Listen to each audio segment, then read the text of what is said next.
Hi, this is Marlene with Miami Ghost Chronicles, and I want to welcome you to another episode of Stories of the Supernatural. Wherever you find us, whether it's a video on YouTube or on your favorite podcast platform, please like and subscribe to us so that you can get notification of when a new show is released. You can also find us on major social media platforms where I give you a heads up about upcoming shows and which date and time they will be aired. If you go to MiamiGhostChronicles.com, you can find links to the shows, MP3 files which you can download, or links to your favorite platform like iTunes, Spreaker, SoundCloud, and all other major sources. You can find information for upcoming and past talk show appearances as well as new book projects at marlenepardo.com. You can also purchase books and merchandise there, and you can visit my author page on Amazon at Marlene Pardo Pellicer. Due to popular demand, I'm narrating my True Believer stories that I've collected throughout the years in a new series called Supernatural Storytime. You can find links at supernaturalstorytime.com. If you are into classic horror, ghost, and adventure stories, I narrate some of those at Nightshade Diary, and you can find links at nightshadediary.com. If you would like to read noteworthy news about the paranormal world, true crime, conspiracy stories, and anything that is just plain weird, you can visit the Stranger Than Fiction Stories tab at MiamiGhostChronicles.com. I do want to thank you all for being part of my audience, and I think you are all lovely. Hi everybody, this is Marlene with Miami Ghost Chronicles, Stories of the Supernatural. How's everybody doing today? Good? I'm good. I'm good. And today, instead of talking about my micro farm and my adventures in farmland, even on a micro farm, and it feels like an adventure, believe me, I'm going to talk about my new book because I know a lot of people have been asking me about it because I know I had mentioned it. And right now, it looks like it's going to be released probably the last day of August, if things are true. And as I said before, this is going to be my first fiction book. This is going to be my first fiction book. And it is tentatively titled Walking Between the Worlds, book one of the Sibylline Chronicles. So as you could tell, hint, hint, I'm planning more than one book.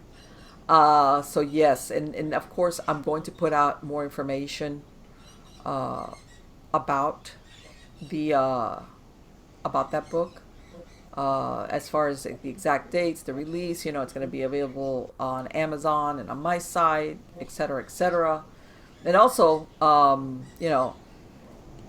it's. I think a lot of you are going to enjoy it because my other books have all been strictly nonfiction, so I took the plunge off the fiction cliff, so to speak. And yep, one of those things you think you're going to sink and then you realize, man, I'm swimming pretty well. But anyway, guys, let me tell you about our guest today. And I'm very, very excited about our guest. This is a lady by the name of Joy Elaine. Now, she is an author, a speaker, and one of the foremost experts in the world on the Ashtar Command, as well as mythical creatures that are real. In other words, she has her fingers on the pulse of the evolving earth and has a profound understanding of the nature of the 47 universes and many of the races that inhabit them. She is a master practitioner of SVH, which stands for Serenity Vibration Healing, and she credits this energy modality with being instrumental in assisting her to bring forth the information in her books. And we're going to get into a lot of these topics with Joy, and she's going to explain to us because I think a lot of you, I mean, our world is always, if it, what is it? Well, one thing you can be certain of is that there's always going to be change. But I think a lot of people are feeling it or more aware of it. How's that? Than they normally are. And she can maybe give us an insight onto just things that people feel but they can't put their finger on. But anyway, let's welcome Joy. How are you doing today, Joy? Doing great. Glad to be speaking with you. I enjoyed our conversation before our Yes, our conversation. chicken conversation. Everybody hears those about my chickens because they'll hear interviews I and thought, they'll hear the you know, birds, and it's like you can't control animals. It's like you know. so So yeah, that's part of my chorus, my background noise. So, Joy, let me ask you. This is what I ask all my guests that come on. How did you get involved in this area? Was it childhood, something that you discovered as a child, as an adult? What happened? Well, I'll start at the point where I was in my 40s. Okay. Good. And I was at a workshop about the business that I have, a nutritional business. And Okay.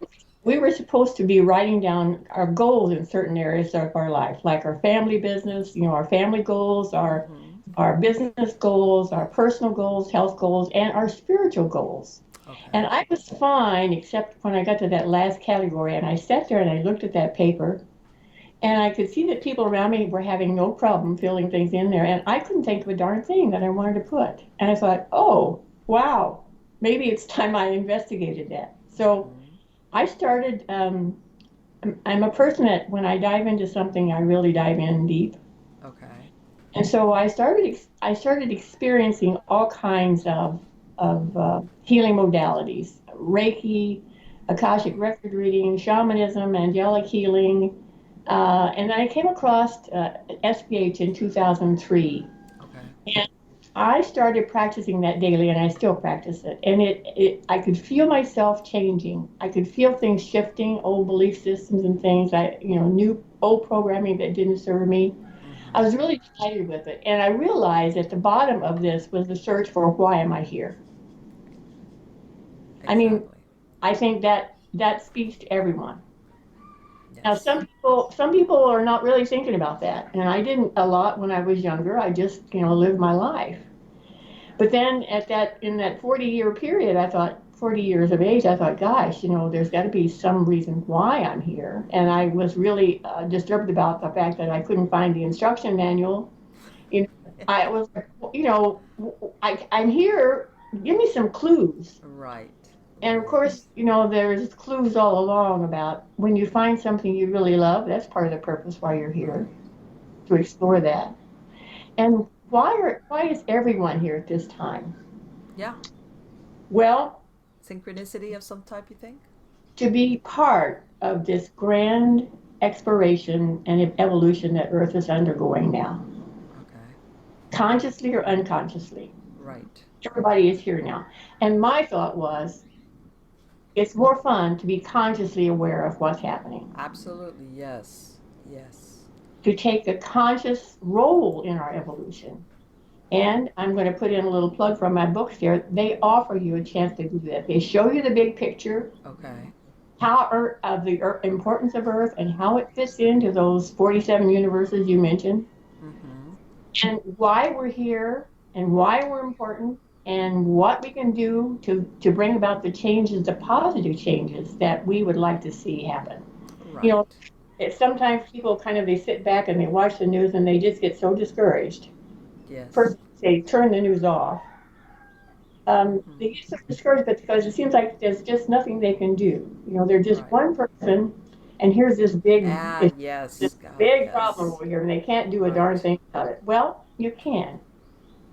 Right. And First of I all, think that happens even sometimes even people's personal lives. They think they're yeah, just going with the current. They don't think they really have much choice of what they do, and they do, I guess, is the truth. yes, right. All these things quote keep happening to them, and they just haven't a clue about why they happen. Well, Mm-hmm. I was kind of in that boat. I didn't understand a lot of stuff. I mean, people of my generation, I'm 73. People of my generation weren't taught about things about even communication, how to communicate with others, and importance of yourself, of loving yourself and honoring yourself. That wasn't Yes. ever taught as a child. We Right. went to school and we learned about how to read and write and those kind of things, but Yeah. interacting with others and our role in our lives, and just people, I guess, hopefully young people are taught about that nowadays, Right. about their choices reflect out into the world. So Yes. every person is important. Your Right. thoughts contribute to the whole mass collective of thoughts. And think about some of the things that have been taught. Right. And I think that sometimes people feel dwarfed, as like you pointed out, because I'm one individual. Right, I'm a drop in the ocean of humanity. right. I don't matter, or my effect on the outcome of things is, forget it. It won't make a difference. And I don't. I think that that's kind of inaccurate, Definitely. because I think we're more powerful, and I'm going to use the word powerful, not in the power sense, I guess is what I'm saying, than what we're led to believe. Part of what you said as far as not conceit, but the value that we each have on an individual basis, each with their talents, whatever they might be. Yes. Yes. And so as you start thinking about how you feel about yourself, that's where it all starts. Yeah, God, yes. One of the articles on my blog, on my website, is about self love, and it uses the SVH modality that I've practiced since 2003. It uses that as part of that blog to help you really love yourself, because that's where it all starts. When you have that, when you feel that you love yourself, and you stop the judging about how you look or what you've said or what you do, that persona, that presence, that radiance, that resonation moves out to everyone around you and uplifts them too. Yes. Yes. So it starts with you. And one person does make a difference. Sure. I mean, Right. the thing that I discovered in the books was the connection that we all have. It's called the oneness, of the one tribe that even though these individuals in these other universes, I mean, I've met people that are birds, that are very tall birds. I've Okay. met that look like lions. And they're people. Okay. They're sentient. They have souls. They have concerns. And Okay. guess what? Their concerns are a lot like ours. Right. Right. They want to evolve too. And So what you would think most sentient beings, this is what they're striving for. How's that? yes, well, and some are striving for what we think of as quote the good stuff, and Mm-hmm. some are striving for what we think of as the bad stuff. This Okay. duality. That's half of the worlds in our universe are dual. And I'd like to talk about, if you don't mind, I'd like to No, of course talk not. about non-duality and duality, because Okay. that's one of the big things that I discovered in my books. I stepped aboard with my energy body in February of 2014. I stepped aboard an Ashtar Command ship. Okay. Now, why did I do that? Wasn't just for the fun of it, although it has turned out to be the most magical adventure I've ever experienced or ever could imagine experiencing. Okay. I had been using the SVH to help myself for a long time. And Mm-hmm. I thought, with my love of the earth, I really wanted to help the earth and humanity. So I put together some packages of work that I was doing to assist the Ashtar Command. I heard about the Ashtar Command from another healer I was working with or knew about. And I put this work together and I stepped aboard this ship. Well, um, I met a guy, tall, dark, and handsome. Wasn't expecting that. Was really flabbergasted by his looks and what he told me in conversations that ensued. And he talked about duality and non-duality. First of all, let me tell you that he was born on a non-dual world. Now, Okay. everybody knows what duality is because we Right. live it. Right. We have the good, they have the bad. We have the up, the down, the hot, the cold, the war, the peace, etc. The opposites. Right. In non-dual, there's none of that. It's all good. Wow. It's really mind-boggling because Yeah. let me use him as an example. His name is Tonas. He looks like he's about 35 or 30. He could look any way he wants. Okay. He's over 25 million years old. 25 million. And he was the youngest commander in the whole Ashtar Command fleet that was hanging out above Earth on the ninth and 10th dimensions at that time. 86 million ships. Okay. So if you stop and think about, okay, 25 million years old, looks like he's 30. So he's not aged. I mean, he's aged up to a certain point. He said, I said, Right. well, Right. how do you age? He said, well, you age up to what you like, and then you just stay there. Are they mortal though? Do they Yeah, ever reach a moment yes. like regardless If of how long where they if they die? if they move into duality, they can be killed. Oh. But in non-duality, now this is a biggie. Let me talk about one other thing first, because maybe Sure. you're going to write about that. Non-duality is instantly you manifest whatever you desire. Okay. There's no time lag between when you think about something and you either have it or you are it. Okay. And this is changing your appearance. Okay. All right. So your bodies are perpetually renewing in non-duality, and there is no death. Okay. Now Okay. that's a key. I think your listeners maybe are open to that. A lot of people Yes. that I've told, like somebody in my family, they looked at me and said, "You better keep that under your hat." And I said, "No, I can. I've already written it in my It's book." like, yeah, it's too late. I want people to know that option is available. Now, a lot of people are going to just go, that's Right. impossible, and it always has been impossible. Right. And Earth, because we're still duality. But the focus of my books, besides Mm-hmm. telling you wonderful things about the dragons and the fairies and the Ashtar Command, Right. is to help you be part of us moving to this non-duality that we're headed for. Let me say that again. You can take part in the work that we do to help us move to that non-duality smoother, faster. When you So, say universes, let me ask you just for clarification. Are we yeah. talking universes, our conception, or are we talking another dimension? Or, Well, everybody looks at dimensions differently. For okay. example, other worlds don't think of dimensions like Earth does. Okay. Earth, we're very linear. We like one, two, three, Yes, four, five, exactly. 6, 7. Mm-hmm. Okay.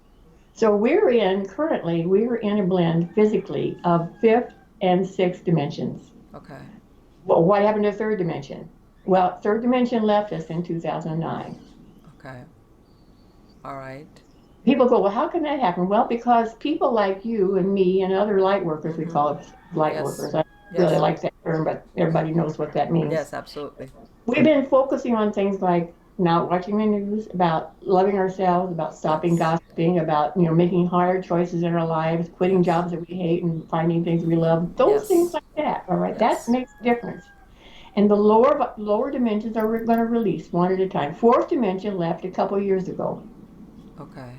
So where are we headed? We're headed to eighth dimension. Eighth dimension is the first non-dual dimension of Earth. So how are you gonna know you're moving along that? Well, do you love yourself? Do you love what you're Right. doing? That's a major thing. That's a major thing to do. Quit doing things you hate. Quit Okay. focusing. Quit focusing on things you don't like and focus on things you do like. That's pretty simple. But then we always we're taught in school to be critical. Well, I So was we're going to say, taught, even beyond school, I think that we get a lot of messages from different sources in our culture, which are duality, that lead right, to duality, which is, like you right. said, Focus you're doing that on comparison. I don't look like that perfect right, person right, in the magazine or the thing or right. whatever. And of course, somehow you always come up short. Um, and of, and let's face it, it all boils. I have no problem about the topic of making money, but it's always about money. If people didn't feel like they needed to strive to copycat, let's say, I'm just gonna say looks, whether it's nutrition or makeup or clothes or even a car. If you want to be like this, which Yeah, in essence is duality, then you got to strive for that, and it's almost like you're chasing your own unhappiness in a way, yes, right. because I think it's something that you never quite capture, because I think it's kind of an illusion. Because it's like, and I've heard of people that say, well, when, let's say for example, when I get that car or that job or that whatever, then Right. I'll be happy. And then they get there and it's like, Yeah, there's okay, something. so what happened? Why am I not, why don't I feel happier or more joyful, or what's just, I didn't think it was going to be this. And I think that Right. happens to a lot of people. It does. Yeah. And they waste a lot of time, by the way. Yeah. Well, happiness is inside you. Yes. Yeah. Mm-hmm. Nothing outside can make you happy, really. Well, unless you're being, and this is the thing. I think that us, we get different from different sources. The opposite, that the joy is not inside you. Hmm. It's outside of you. And that's what happens where people get distracted. How's that? You get distracted from exactly what you were describing, as far as I don't know if you want to call it your intuition, listening to your inner voice, or as in what really does make me happy. Mm-hmm. Which it sounds like that's what you did when you looked at that question and you said, wow, now that I think about it, I need to really think about this. Yes, yeah, yeah. Well, the good news is that more and more people are waking up. Yes. You're going to notice, and you may have noticed already, Mm-hmm. that as we move more towards, move into the higher dimensions, eventually fifth dimension will release and we'll be in six or maybe a blend of six and seven. Right. You see about seventh dimension, and that's knocking on the door of eighth dimension. And so what's going to happen? What are you going to notice? You're going to notice that you're manifesting quicker and quicker and quicker. Okay. You're going to think about something and wow, there Yes. it is. Mm-hmm. Yeah. Because of the whole illusion of time, we're going to be, I don't want to get into that, but Right. Right. Well, and I think, but like you said, now physics is kind of like people are kind of getting it, like it's the yes, cat's out of the bag. right. So as we start vibrating faster and faster and faster and faster, that's what happens as we move into the higher dimensions. Higher thoughts, speedier manifestation. Marlene, I know this is true because there's a part of me that exists on that higher dimension. Everybody, of course, everybody does also. We're all Mm-hmm. a part more than just our physical bodies. We are also energy. Yes. So our energy, like when you talk about that drop of water in the ocean, we're the drop, but we're also the ocean. Mm-hmm. Well, Yes. I've seen myself when I stepped aboard that Ashtar Command ship. I don't look like I do here. Okay. I look like I'm about 23, Okay. and I'm blonde. Now here I'm 73, and I've got short, curly brown hair with gray in it. Okay, so I didn't even I wasn't even sure it was me because I felt different too. Right. So Was you know, it's like so I know that that's real. That happens in the future. Let me ask you something. And I was going to ask you, when you see yourself, is this like an avatar, or is this a version of you? This is a version of me, and I'm told that at some point the two of us will be one. Okay. Okay. I mean, I hear see this. It's really I don't even understand it myself because I hear myself especially when I go to night, I'll hear myself talking there and Okay. discussing things with on the spaceship or on the second book. We form a council that's in the center of the Earth, and Okay. also on the 10th dimension, the Moon. So we're located multidimensional. All of us are, but we just haven't learned to tune into. Well, some people have. Okay. They hear other voices, or they hear their mom or their dad. Mm-hmm. They hear other things, but all of us are going to develop these abilities to be able to telepathically Okay. communicate, Okay. to teleport, to do all the things like, we think the ascended masters of Far East were able to do that. Well, we're going to be able to too. Yay. Okay. Yeah. Absolutely. Wow. I mean, we're here at the perfect time. We're here at the perfect time when we can be Yes. part of what's happening instead of just, I mean, you can just sit on the beach and watch the waves, or you can hop on a surfboard and be on the leading edge of what's happening with this wave of evolution that we're going through now. And or you can fight it and get really exhausted because Yes. there's always the people and that they are anti-change. They're very scared of change, even of the most minimal type. And something along the lines of what you're talking about absolutely terrifies them. Yeah. Yeah. They need things to be like here, like that. All right, this is, if it doesn't fit in here, it's like I don't want to know about it. Yes. Well, that's people have their choice. They choose where they want to focus, and I'm just showing the possibility of focusing on something that's really fun. I mean, come on, really? Don't you want to know about fairies? Well, let me ask you. That's what I was going to ask you. The mythical creatures, um, are they part of our world, or do they visit us from these other universes? Okay, here's what the information that I'm giving you is from what I've been told by, for example, ascended masters or galactic masters. They don't Okay. lie. They don't Okay. have agendas of deceiving or illusions or anything like that. And Okay. Gia herself, Okay. Why did you know it? I bet you anything. This is because I have to play Uber And I apologize, you guys, but everybody knows I probably have to play Uber later tonight for my grown children. You know how that goes, right? No matter, Yeah. even if they're very much an adult, it's still like, Mom, rescue me. But anyway, I'm sorry to interrupt you. Go ahead. Okay. So Gia, who is the essence of the embodiment, she embodied to be part of the party that we have at the end of the first book, Path of Sweetness. So she's told me about the fairies, and so I'm going to take what she says as true because when I talk with her, I hear her like you and I are talking. All right? Okay. And I'm not guessing it's what she's saying. I'm not saying, did she say that? Because if I have a question, I just ask her and she tells me. All right. Okay. So she said the fairies, she created them. Okay. And they are a little bit off the dimension where humans exist for Right. their own safety. Okay. Okay.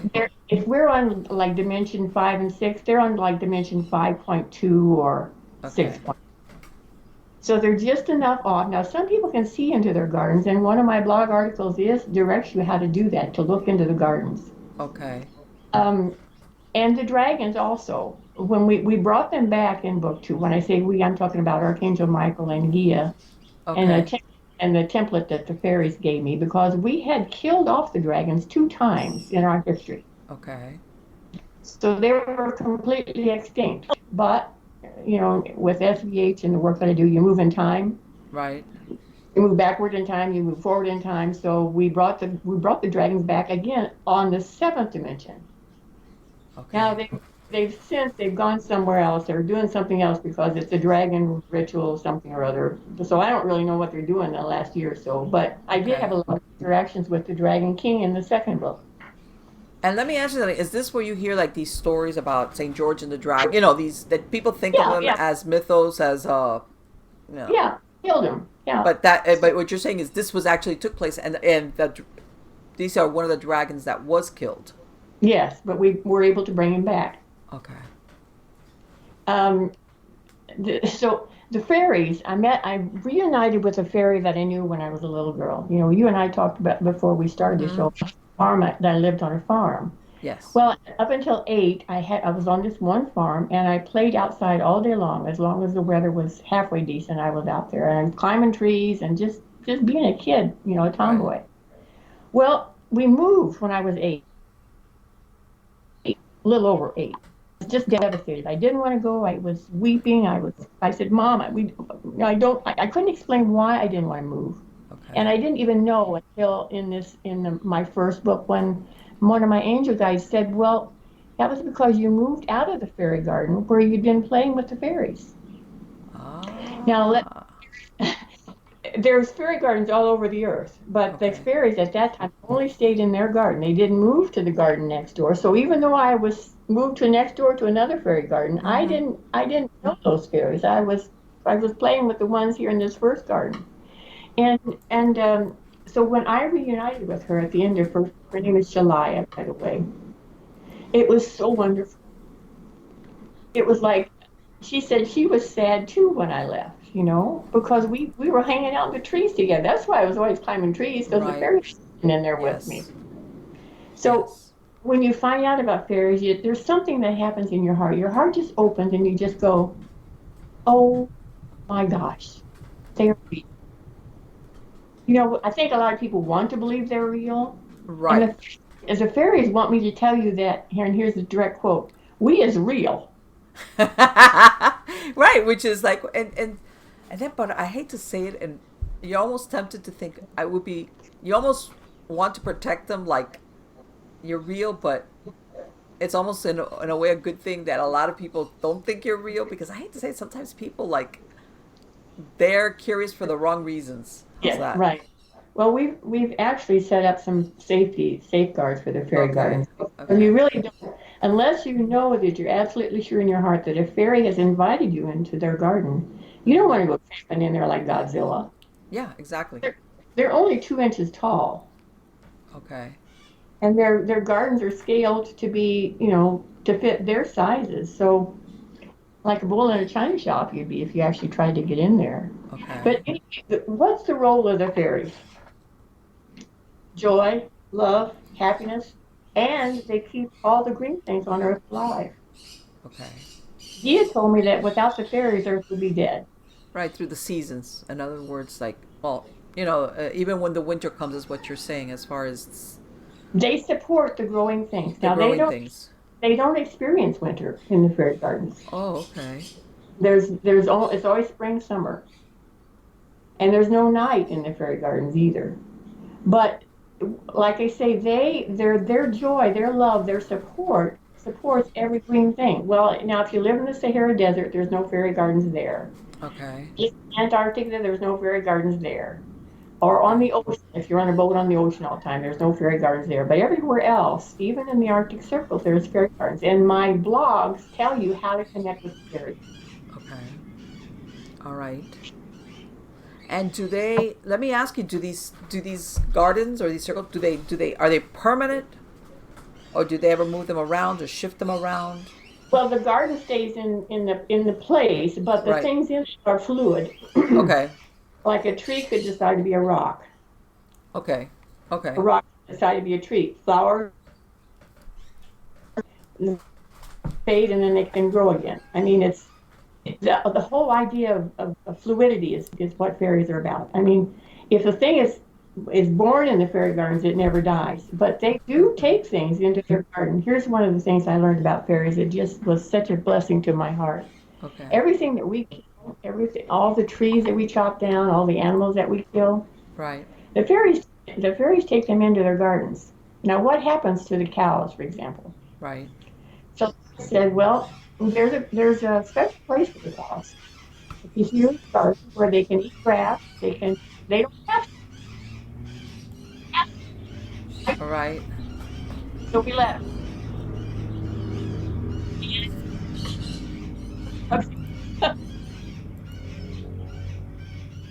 So when it's time for them to die, remember something that Yes.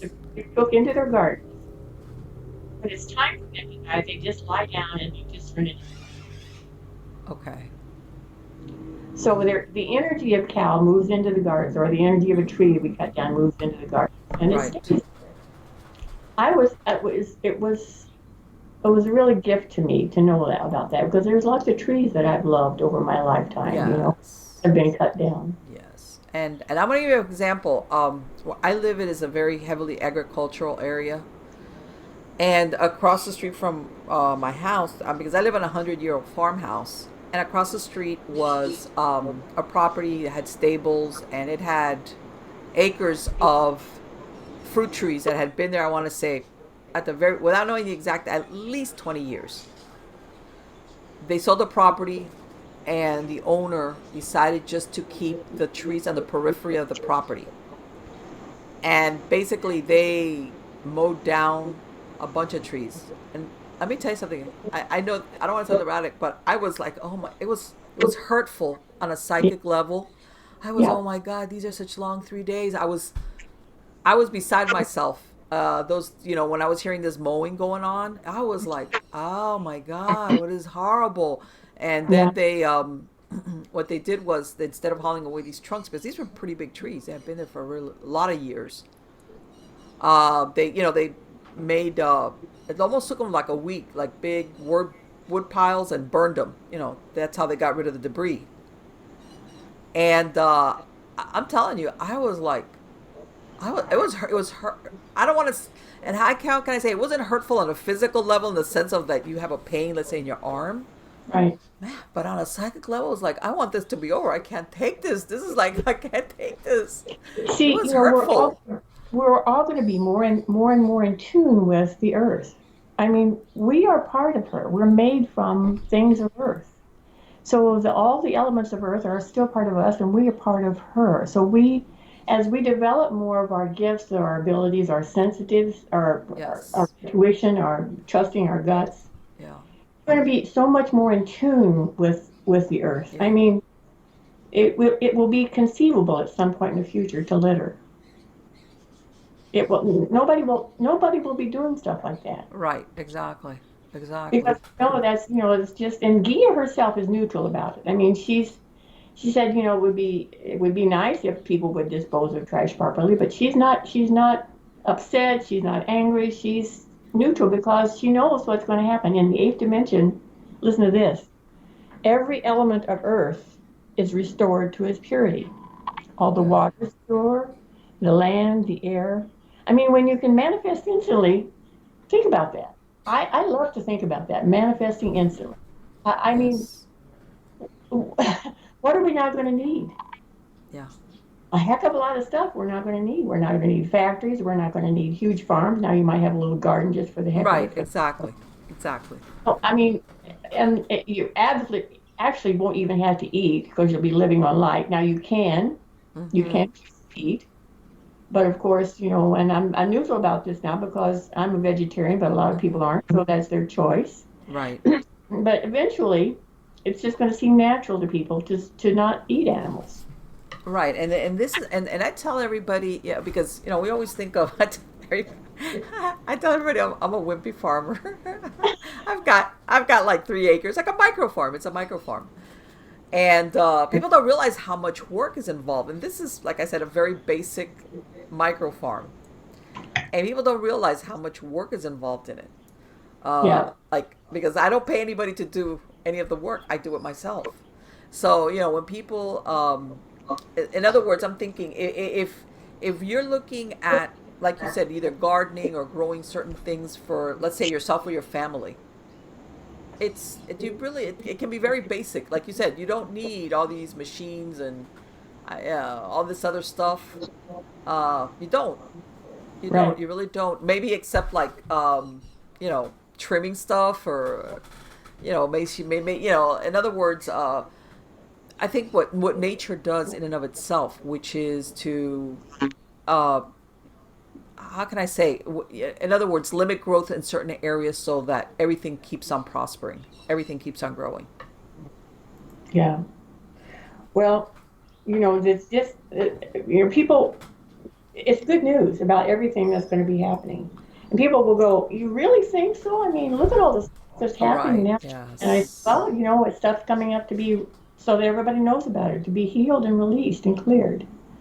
There's going to be less and less of that as we go on. I mean, I know Mm-hmm. it's been a little bit of a tough ride the last few months because of so much that is, we're evolving so quickly.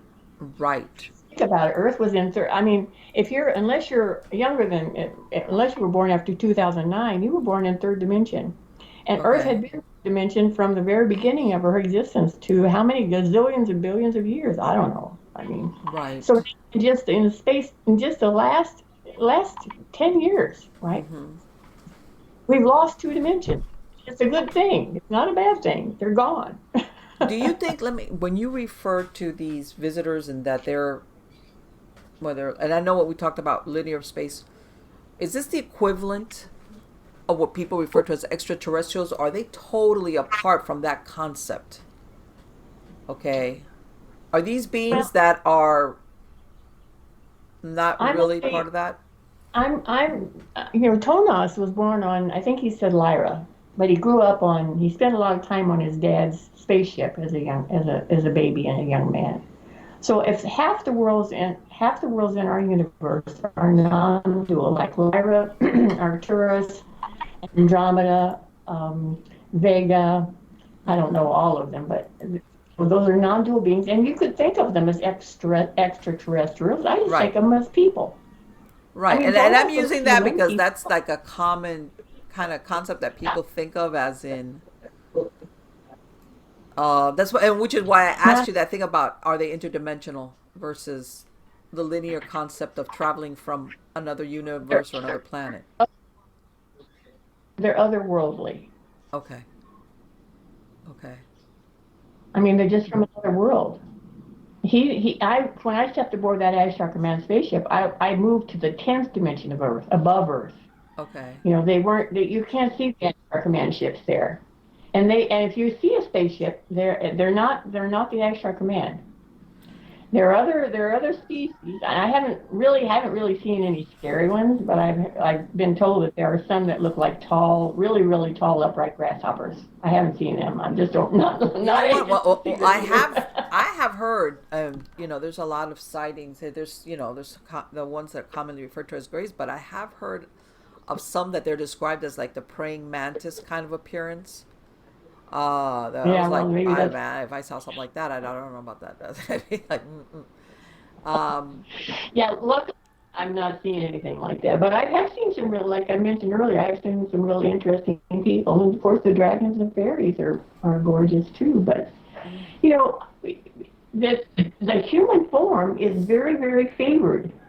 Okay, and I was Really, going to the ask you that. upright, the two arms, Why are they the why hand, the are they face, are they do yeah. they want to help us out, or what is it about us that they're here for? Well, the non-dual beings want to help us.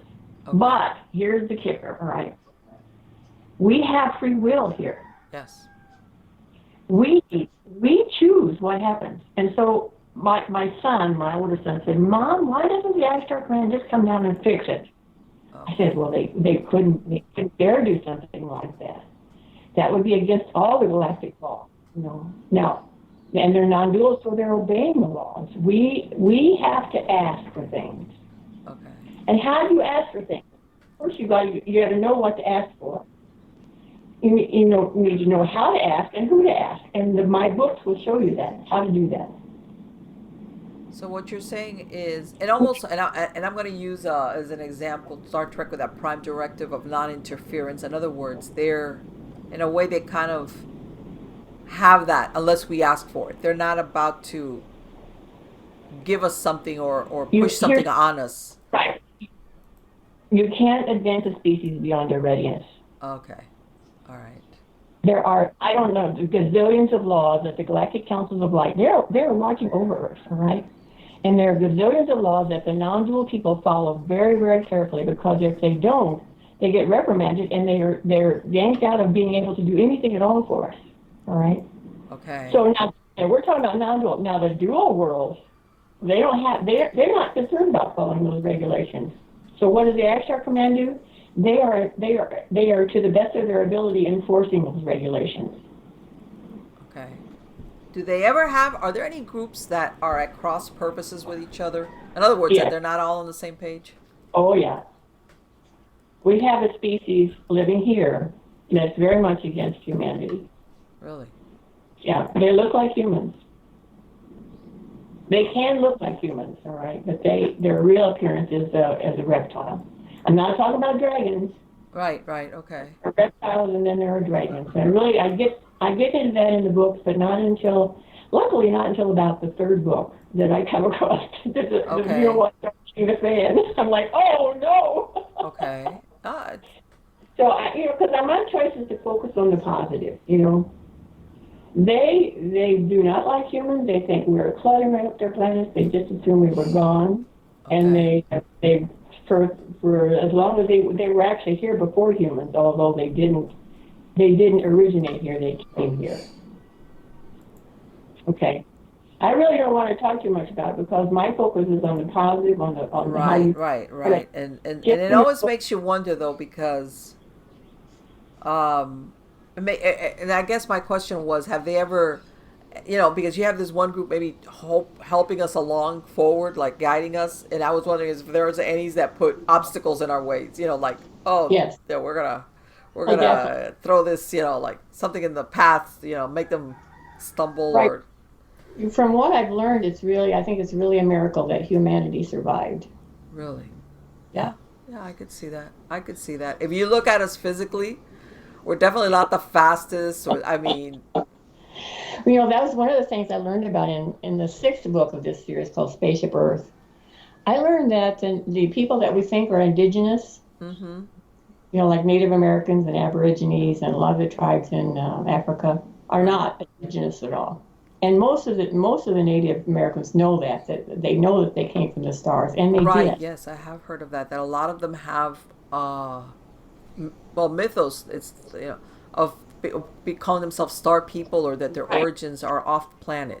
And that's exactly true. And why did they come here? They came here for two reasons. They came here to experience duality, because they came, believe it or not, from non-dual worlds to be on Earth to experience what it's Okay. like. And they came to help humans. Okay. Now, if you think about it, I mean, I get into some about how, the early history of humans and whatever what that was about. That's going to be some controversy. People are going to disagree with me, but I'm just reporting what I'm being told. Okay. Okay. So they helped humans learn how to trade, how to animal husbandry, how to live Okay. in something besides a cave, uh, to negotiate instead of just kill other people. So Right. that was a wonderful gift that they gave us by coming here and teaching us. And I met one of them. I met one of them just recently who had decided that he'd been here 120,000 years. Okay. Long time, right? Nor Yes. Nordai, non-dual guy, little naked, little guy looked like about a 6-year-old, naked, Okay. brown, And came to our council and he said, he knew 120,000 years ago that the Joy Council, which we formed in Book 2, would exist. okay. I mean, the abilities of these non-dual people, it's amazing. Let me ask you: what is there a point where, when we reach, we are allowed entry into this council? And The Joy Council, we formed it at the end of the first book because we did oh, I think I lost her. Ooh. Oh, here we go. Hope I didn't lose her. Darn it. Oh, stand by. Houston, we have a problem. Here we go. Let's see. Hold on. All right, folks. Here we go. Let's try this one more time.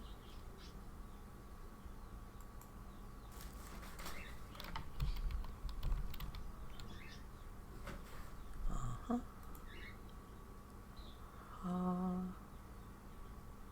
The joys of Skype.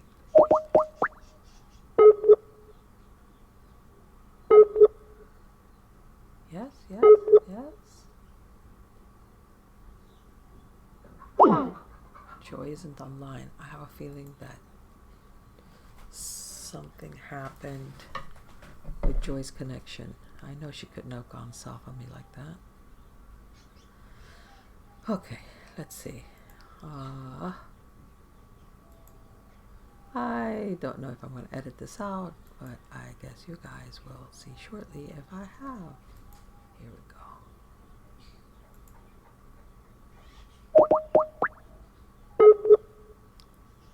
And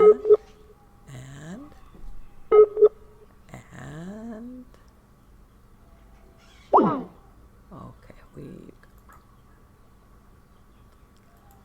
hi Faye. What?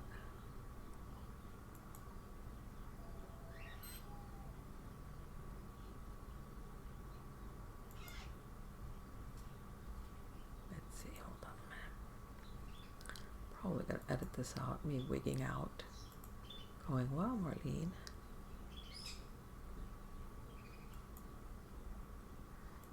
Let's see. Alrighty then.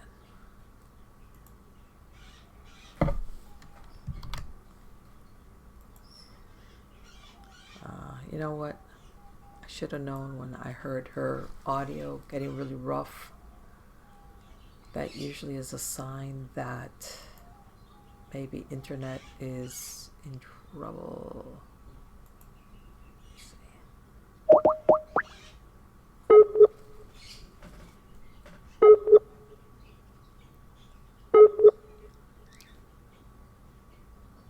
Okay. You know what? The fact that I'm getting a message on Skype that she's not online, which I know she's online, leads me to believe that maybe she had an outage. Let's find out. Okay, you are all going to be my witnesses as to how hard I tried, wait a minute, to get her.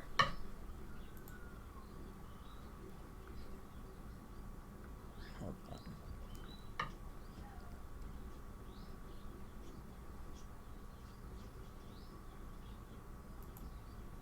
Let's see if I can get her back on. Yes, I'm still here. Yes, let's see. And by the way, I apologize for my text thing coming in the background, but I got to pick up my daughter-in-law later on. Today she's flying in from Indiana, so I'm sorry, guys. Let's see what we got here. Let me see if I can find her.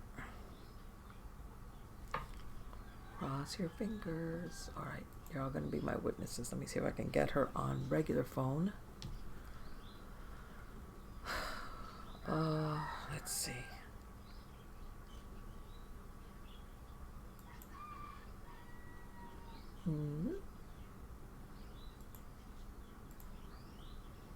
Okay, let's see.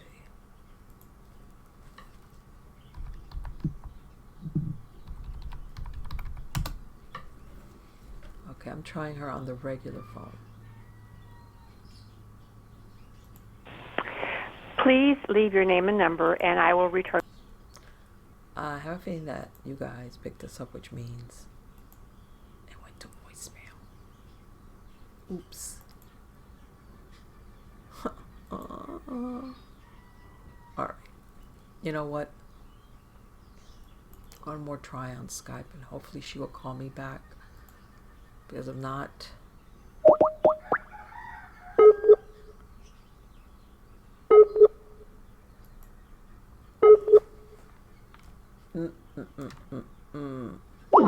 Okay.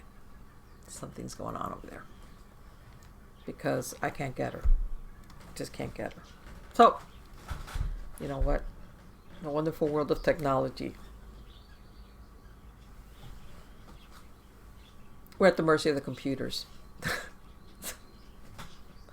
Anyway, guys, and God, that hasn't happened to me in a long time. I can't even say it's paranormal sabotage because we really weren't talking about anything along the lines of something that wanted to be like, wanted to interfere with,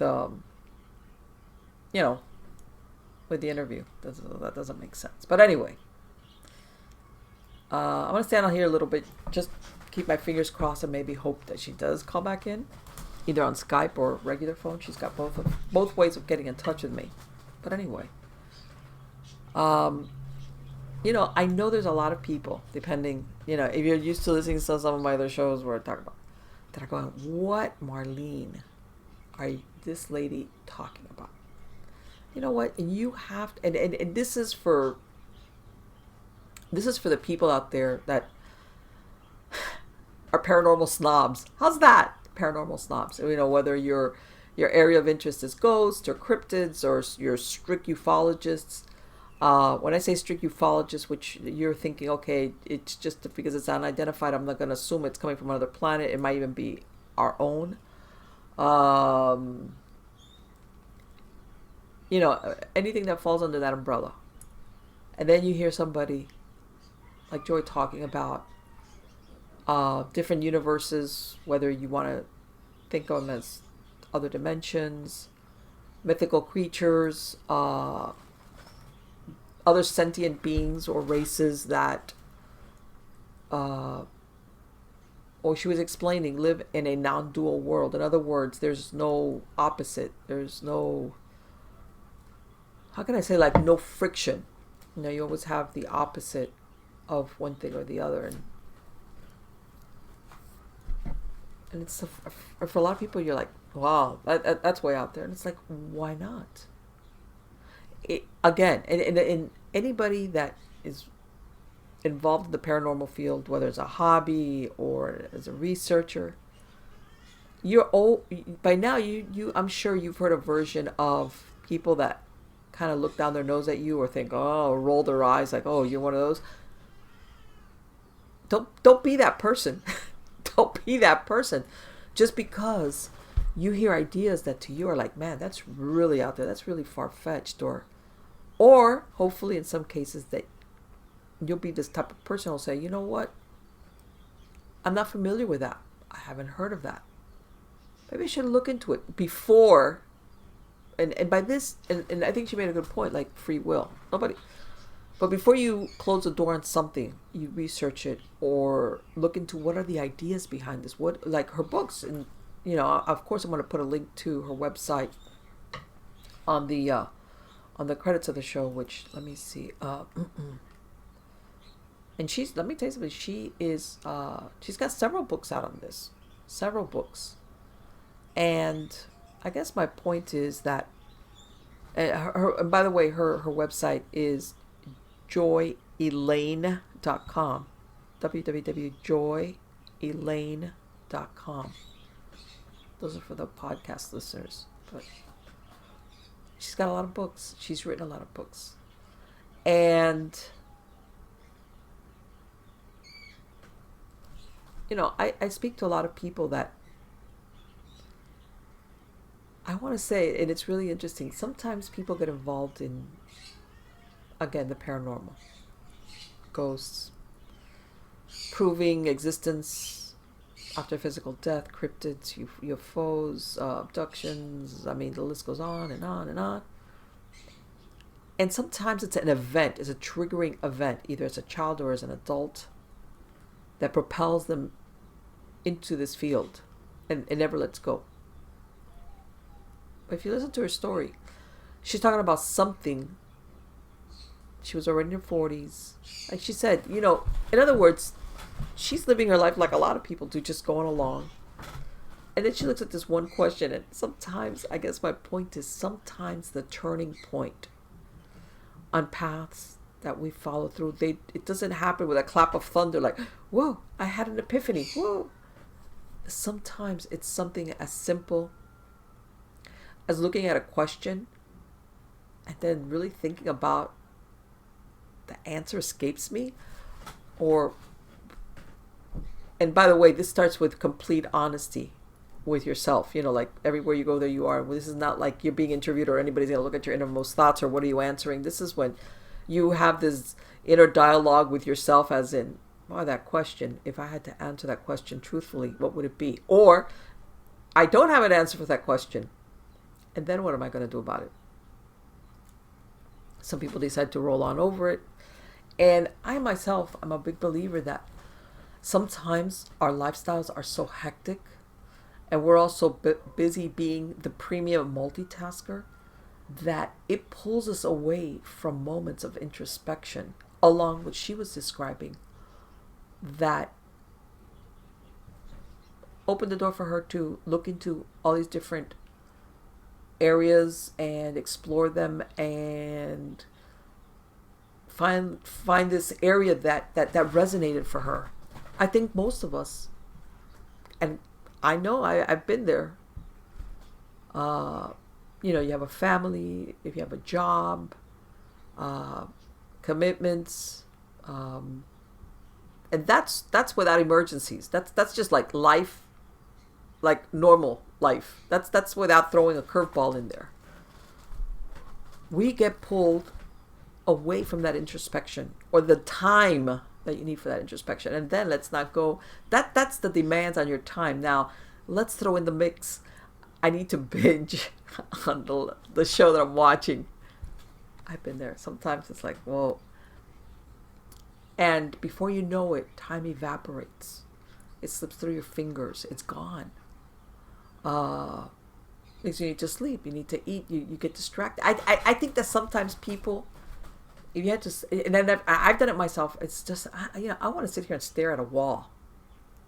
It's just, I want to empty out my brain and just not think about anything. Not think about a to-do list. Not think about what I had to do or what I should do or what I'm going to do in 5 minutes. Like totally empty my mind out. And I think a lot of us don't have that. And once we give ourselves that luxury, and by the way, she's talking about something that I think is so important, which is that self-acceptance of ourselves as individuals, because everybody is striving so hard sometimes. And I'm not going to say everybody. Not everybody's to live up to expectations of, could be a boss, could be a family member, could be a spouse, could be yourself.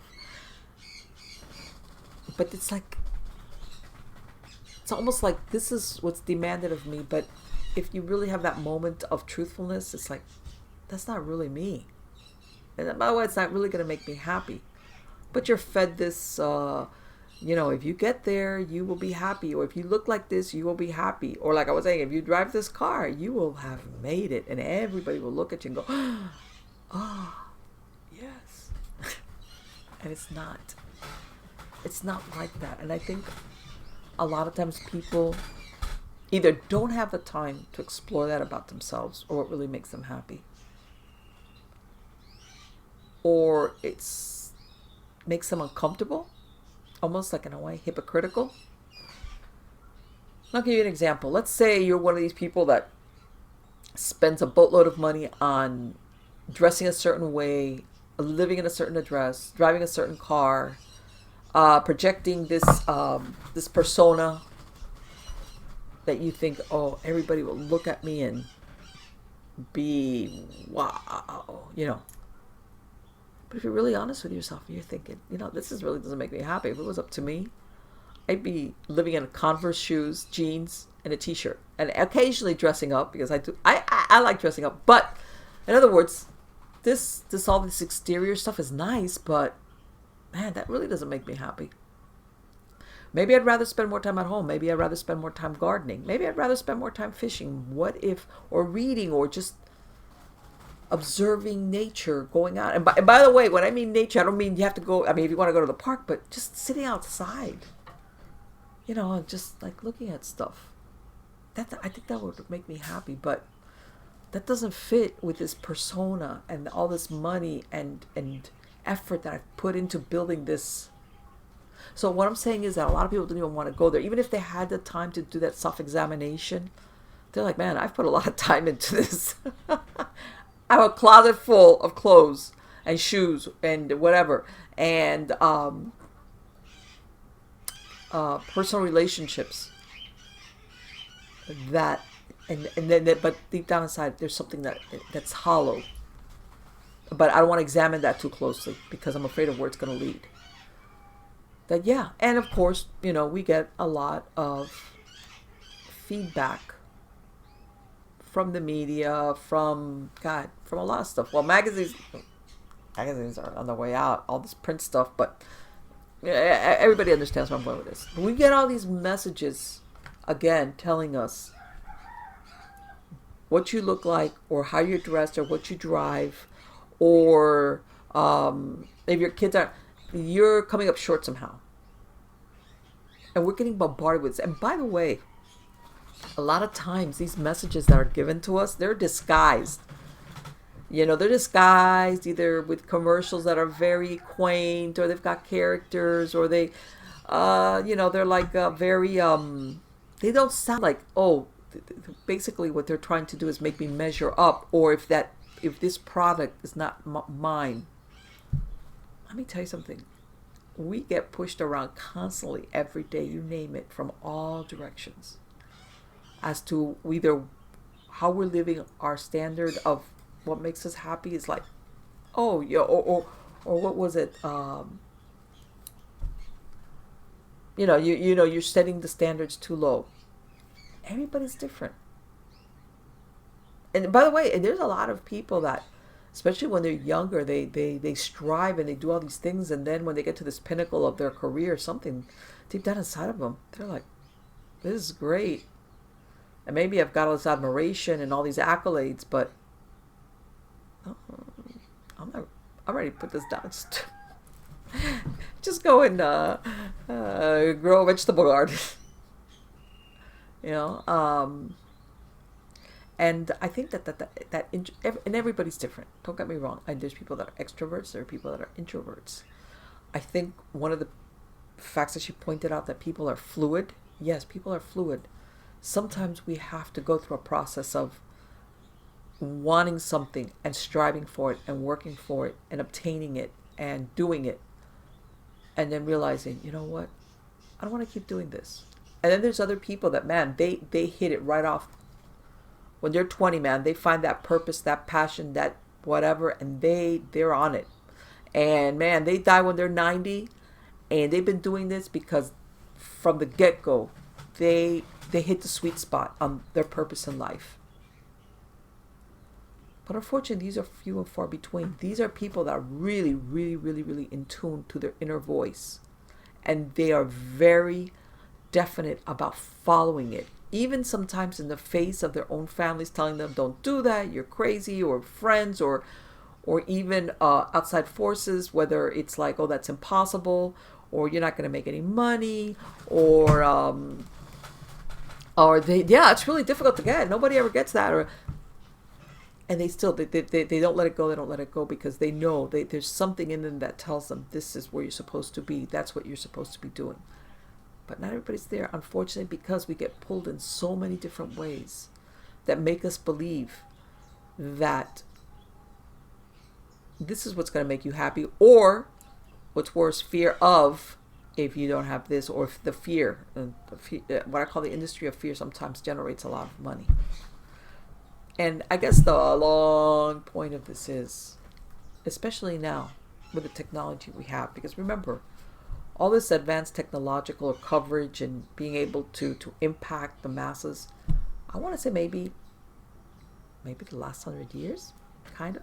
But yeah, we used to have newspapers before, then, we had radio and people would listen to radios, but still, it was different. You have books, but I'm saying as far as how impactful visual, let's face it, when you see stuff, that's really what's believable. I want to say maybe in the last 100 years, it's incrementally gotten more and more powerful as far as impact and changing people's beliefs and perspectives. And I want to say that somewhere along the line, we need to pull back from this on an individual basis. And say, and I'm sure everybody's heard of people that have chucked their smartphones or their phones or whatever and said, that's it, I'm done. I'm not anti-technology. I'm not. But I am anti-anything, whether it's technology or otherwise, that pulls us off the course of having that internal dialogue or that examination, which, by the way, a lot of people, again, think, oh, I'm going to sit here and I'm going to examine my inner motivations or passion in about half an hour. What do you think talking about? This is something that sometimes you have to work it through. You have to examine it, sometimes research it if it's something, try it out, and sometimes you're either going to think, this is great, or this is like, not what I thought. Or how does it make me feel? Very important. Not what you're thinking. How does it make you feel? How does it make you feel? So a lot of people will tell you, well, I thought this, and I thought that. It's like, I'm not asking you what you're thinking, I'm asking you what you're feeling. And I think that anything that pulls us off that dialogue, and by the way, this is something that we constantly have to do throughout our lives, sometimes at a deeper level than others. It's not like, okay, once I did that when I was 25 and that was it. Because people change. People are fluid. Your circumstances change. Your life experiences make you change. God knows what you loved when you were 20, you hate by the time you're 30, vice versa. So what we have to develop those moments of introspection. Sometimes, I want to say unfortunately, it happens when there's a crisis in our lives or the life of somebody that we're with, is when everybody then goes into like, oh my God, you do it. But honestly, the best way of doing it that would render, I think, the most beneficial outcome is when you do this introspection outside of a crisis moment. In other words, there is no fear here. There's no fear of, oh my God, I did something wrong because what did I do? Because I can't believe, whatever. No. It's like everything is great. And I really need to sit down and think, how do I feel about this? Or am I just going along with the flow because I don't want to examine it any deeper? Or because this is what's expected of me?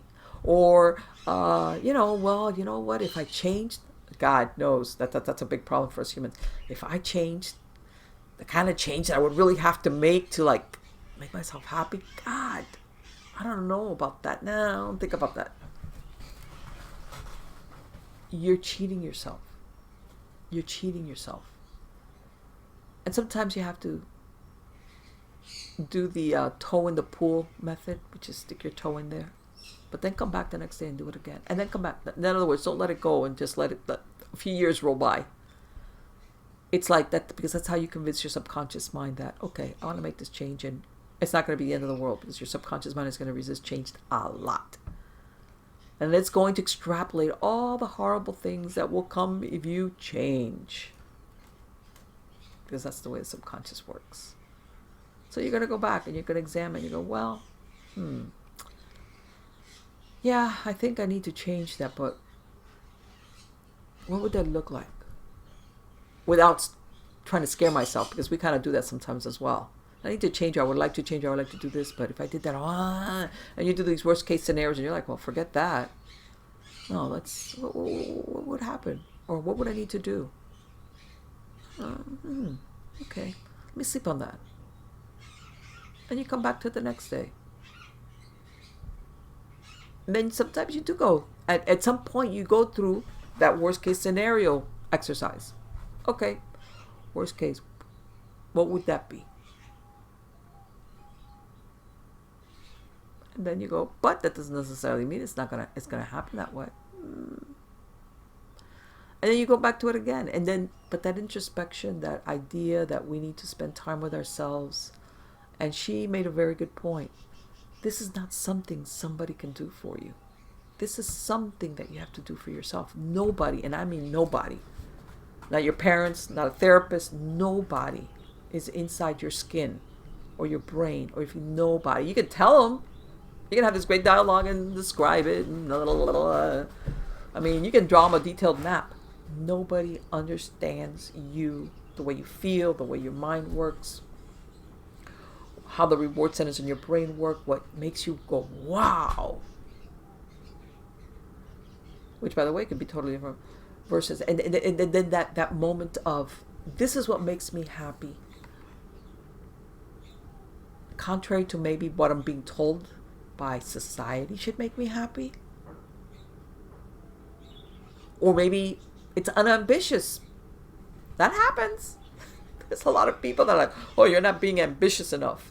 Don't get me wrong, there's nothing wrong with ambition if that's what makes you. If that's what makes you happy and that's the pinnacle that you want to go to because that's what I want, go for it. Strive and obtain it. But there's other people that what makes them tick, what fills them up, in the perception of others, by the way, it's like, oh, you're such an underachiever. You know, that's so unambitious of you. Okay, that's your opinion, but it makes me happy. So what would you like me to do? Pursue something that you think is fitting and then be really kind of like, all right, this is not a good fit for me. I might not be totally, but God. Why? Because what really makes me happy is considered by some as, oh, I thought you could have done so much better. Yeah, but the only, I guess my thing is, in talking about what she was saying, you know, as far as when you go beyond, what she was saying, that you have that one-on-one moment. You have to let go of these expectations from others and just be truthful with yourself. And then it could lead into a lot of places. For her, it led into the study that opened for her into something that what she calls Serenity Vibration Healing. It brought her to the point of that she wrote all these books that she's had contact with interdimensional beings outside of, what you hear about, it's your regular extraterrestrial, the grays, with the exception of the reptiles, man. Those they pop up for everybody, always on the horizon on a negative slant. It's like, okay. So, and I wish I gotta get her back because I had someone I wanted to ask her about mythical creatures. We got a little bit into the fairy realm, but there's a lot of mythical creatures besides the dragons and things like this, and a lot of people think, and I've had this question. A lot of people think of dragons as being, of course, mythical. made up, whatever. Fairy tales. I think it's up. Wait a minute. Dragons supposedly look a lot like dinosaurs in a way. But if we go by fossil records, dinosaurs and man never existed at the same time. Millions and millions of years apart. In other words, man was never around or shared the earth with dinosaurs, that you could say that's where they got the idea. And they made it into a dragon. So how did they come up with this? I mean, what are the chances? You're going to come up with a mythical creature that looks a lot like an extinct animal that used to exist on the same planet as you, but millions of years ago. And then let's go down the road. Let's pretend a little bit and say, well, there was some culture, some village, some town, whatever, uncovered one of these complete fossils. It happens. They're living in a place where they were able to recover the complete fossils of some T-Rex or a sauropod, anything. Maybe it just, the way fossils sometimes are preserved, it's really weird. They're complete. In other words, if avalanche came, took away a layer of ground, and here they have a complete fossil with all detail. And you're thinking, okay, this is what... But come on, dragons are seen across so many different cultures that supposedly didn't have any connection. How does that work? What, everybody discovered a dinosaur fossil and then went off and thought of dragons? I've always been curious about that. Like, how did all these different civilizations come up with this mythical creature as dragons when there was no connection between the civilizations, supposedly? And the closest thing that actually in any reality ever existed was dinosaurs, and of course they died out millions of years before. And let's face it, I mean, I wish I gotta get her back on. As you could tell, no luck with her on Skype. She hasn't called me back on my phone. I'm almost tempted to say she might have had some type of power outage. But anyway, guys, I hope you like the show. For what it lasted, I really liked it. I thought she was a super interesting lady. I wanted to talk to her a lot about these different areas. It was just, man, I didn't know which way to go in, because it was like, man, I want to ask her about this and this and this and this. But again, I'll put credits to her, links to her show on the credits of the show. If you want to go to her website,